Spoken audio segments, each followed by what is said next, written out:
money, how much I got? Well, Money, how much you have, exactly.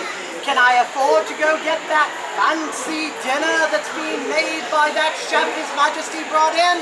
Or am I just going to go stand in the turkey leg line? Aye, exactly. Money is one of the things. Mayhaps you have things that you really enjoy, so you eat them more. Mayhaps you have things you cannot eat, for they do make you ill, correct? Most of these things have not changed in many, many years. For us here in the year of our Lord 1537, though, what we eat and is mostly controlled, and when we eat it, by two things.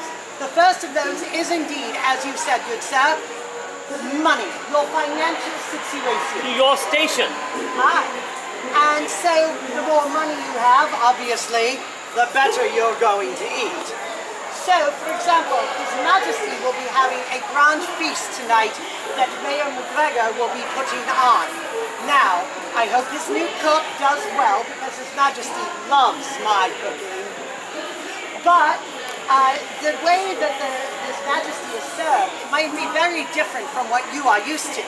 For when the nobles do come to town, their meals will be anywhere from 3 to 5 courses of 5 to 7 dishes each.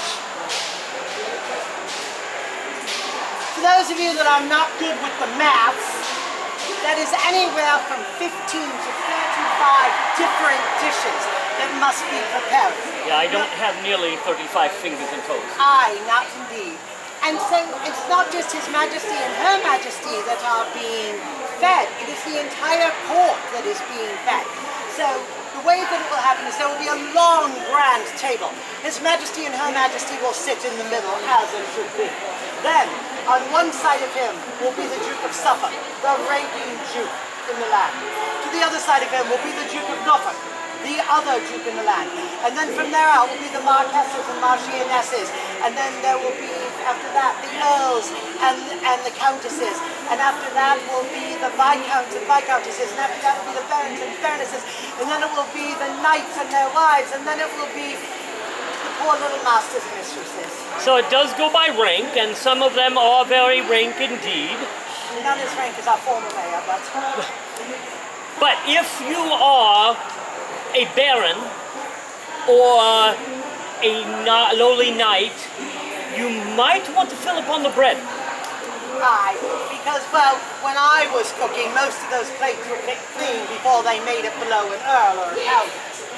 So, you get to first choice of what to eat. Now, what would those foods be?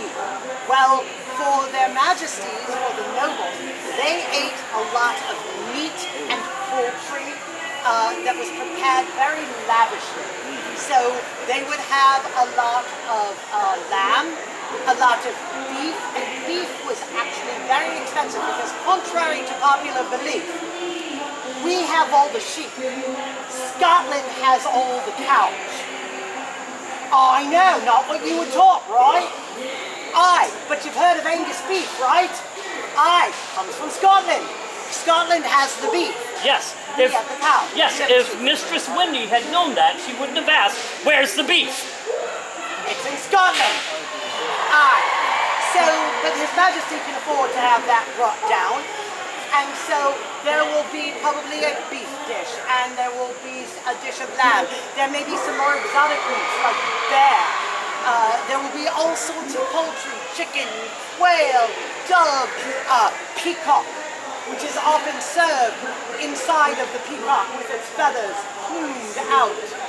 So they will eat a lot of those rich meats, not as many vegetables indeed. And so they will have these courses, they will have their meats, a few vegetables, some bread, some cheeses, rich cheeses. And then the final course is what is known as the voiding course. It's called the voiding course because you are getting ready to void the table and go to the rest of your evening, which might be playing at tables. Or listening to the madrigals. Aye, or perhaps dancing.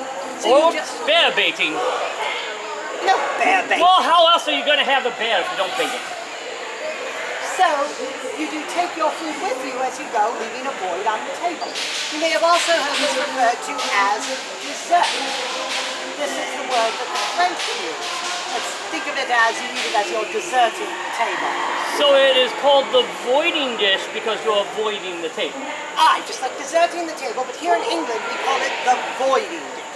Ah, so I always thought it was called the voiding dish because that was which was to fill the void after I had in my stomach from all the other food that I ate and still had room left. Shocking!